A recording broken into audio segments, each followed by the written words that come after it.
Hello, my dear students. In the previous lecture, we have studied the first part of the lesson Let's March. Since it is a speech given by Kailash Satyarthi, and I don't think you need much explanation, but the speech itself inspirational, and therefore even if you read the lesson you will get the idea, and you have to read the lesson. That's very important. There are certain questions which were asked. If you read it well, you will understand what is the motto behind delivering the speech on the occasion of Nobel Peace Prize ceremony. In this video, we are going to study the remaining part of the speech, that is part 2. The lesson is divided into 3 parts: part 1, part 2 and part 3. Part 1 we have completed part by part, okay, to make it easier way, and since the video is shorter one. So in this video, part 2 also we are going to study part by part. So page number 81 and 82 today we are going to study. Let us see what he has expressed in his speech in part 2. We can do it. You may ask that what can one person do? I would recall a story of my childhood. A heavy fire had broken out in the forest. Satyarthi says that every person can do something. Why not? We are human beings. We have the brain. God has gifted us beautiful brain. We have humanity. One should have a humanism. If you have humanism, if you have humanity, you can do anything. Therefore, he presents in his speech one beautiful story. Let me read the story. A heavy fire had broken out in the forest. All the animals were running away, including Lion, the king of the forest. Suddenly, then he saw a tiny bird rushing towards the forest. He asked the bird, "What are you doing?" To the lion's surprise, the bird replied, "I am going to extinguish the fire." Look at this small bird. A heavy fire had broken out in the forest. All the animals were running here and there, even the king of the jungle, that is lion. Suddenly, the lion comes across a small, tiny bird rushing towards the fire. Therefore, the lion was surprised and questions to the bird, "What are you doing? Why are you going to the fire? Come away from there. We'll go somewhere far," because to keep themselves safe, they want to be safe from the fire. But the bird replies, "I am going to put off the fire, extinguish the fire." The lion laughed and said, "How can you do it keeping just one drop of water in your beak? Tiny bird, small beak, and huge fire, heavy fire." So the lion laughed and said, "It's impossible. How it's possible? How you can carry only one drop of water in your small beak?" The bird was adamant, and she said, "I am doing my bit." The bird didn't listen to lion. She said, "I am giving my best. I am doing my bit, whatever it is. Even though it's a drop of water, I'm doing something. I'm trying. If not, but still I'm trying to do. I know that it's a heavy fire, but I am doing my bit." 18 years ago, millions of individuals marched across the globe. Now see, look at the beautiful story. There is no any comparison, big and small children here. If you wish, you can do whatever it is. If not all, or if not a huge work, but at least something what you can do, you can try to do. The next comes, 18 years ago, millions of individuals marched across the globe and demanded a new international law for the abolition of worst form of child labor. 18 years ago, millions of people marched across the globe. And what they demanded? They want to have a new international law to uproot the worst form of child labor. And it has happened. We did it. Millions of individuals did it. So what he says, if you come together, we can do anything. Whatever you can, you try to do, whether it gets success or not. So this paragraph gives information to us that whether it is successful or not, what is there to try. We have to try something, we have to give our best, and automatically the success will come if you keep on doing. So the second example he quoted, 18 years ago millions of individuals, they marched across the globe and tried to abolish the worst form of child labor, and they did it. Friends, we live in an age of rapid globalization. We are connected through high speed internet. He says now we are living in such a age where there is change, where there is lots of change of science and technology. Now you can understand what is the use of, how far the science is developed, because we are learning through online, we are learning through net, we are learning even in the without keeping one's presence. We can learn so many things through internet, through technology.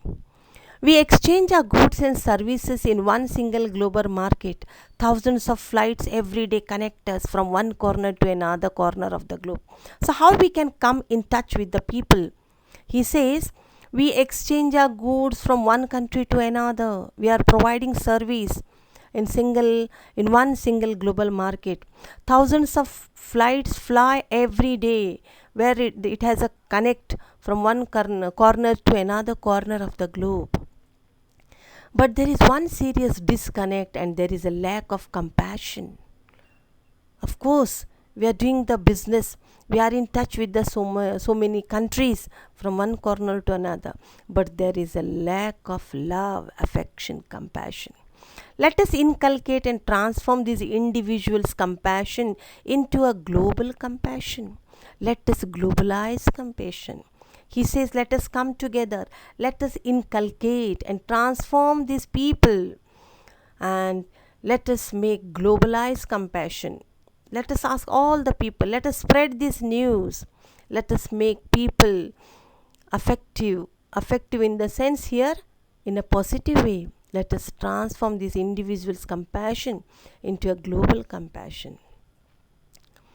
Mahatma Gandhi said, if we are to teach real peace in this world, we shall have to begin with the children. Look at this statement. Beautiful statement made by Mahatma Gandhi. If you want to teach real peace in the world, if you want to bring real peace in the world, we shall have to begin with the children.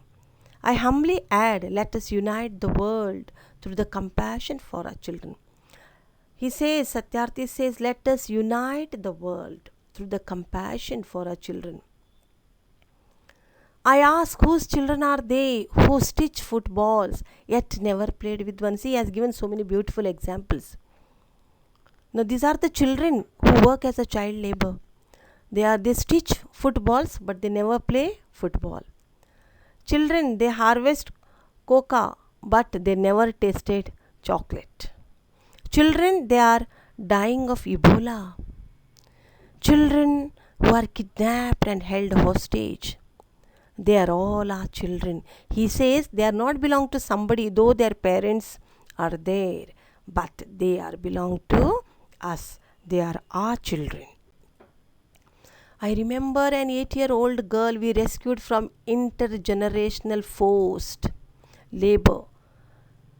He means the group, the organization rescued intergenerational forced labor from one stone quarries. You know what is the meaning of stone quarries? Where the place where the stones are taken It's called as dug. It is called as digging the stones from the depth of the earth, that is stone quarries. When she was sitting in my car right after her rescue, she asked me, "Why did you not come earlier?" Look at the question. And this question, whole, what you call the answer, complete answer you can find. Why are you so late? I would have become something. I would have gone to school. You are very late. Her angry question still shakes me and has the power to shake the whole world. Her question is for all of us. What are we doing? What are we waiting for? For whom we are waiting? How many girls will we allow to go without rescue? Children are questioning our inaction and watching our actions. We need collective actions. Collective action means we have to come together at least to protect these children, to uproot the child labor with a sense of urgency. Every single minute matters, every single child matters, every single childhood matters. Therefore, I challenge the passivity and pessimism surrounding our children. I challenge this culture of silence and this culture of passivity, this culture of neutrality. Satyarthi challenges he want to make the people come together and abolish child labor. Not only child labor, the children who are put even behind the bars, like they are not bars, not a government bars here. I'm not talking about jail, a kind of a place where they are put behind. They are not allowed to go out. They are worked in such a place. Even I can quote one example, my dear students. There is a place by name Shivkasi where the small children, they worked in the firework. Small children. Sometimes the children, they escape from the home. They run away from the home. Or such kind of children, they get into caught with this kind of people and they make them to work. They are bitten badly. They are not given food. Their freedom, no freedom at all, no proper care. They suffer. So there are some places where the child labor is practiced and has been practicing. Government is trying. From many years, government has brought rules and regulation, but still there is a child labor. Where you see in some hotels, some places, the small children, they work as a waiter, they work as a servant. So where these same children, they love to go to school, they want to become something, but they are helpless. My dear students, you are all really lucky. You are getting everything. Your parents, you have to thank to your parents. They're sending to such a school where you get everything, such a good school. They're providing everything.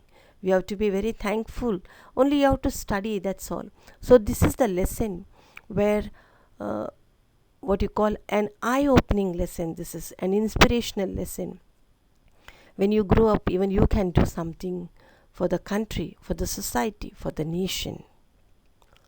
So my dear students, in the next lecture we are going to study part 3. So as I said, these lessons are divided into different parts. It's a beautiful lesson. In the next video, let us continue part 3. So I have given here assignment. The meanings are given from part 1 and 2. You have to copy in your notebook. Write it down in the notebook. So, and next question I have chosen from the book, question number 6. That is, choose the correct option and write in front of the given word to convey the exact meaning.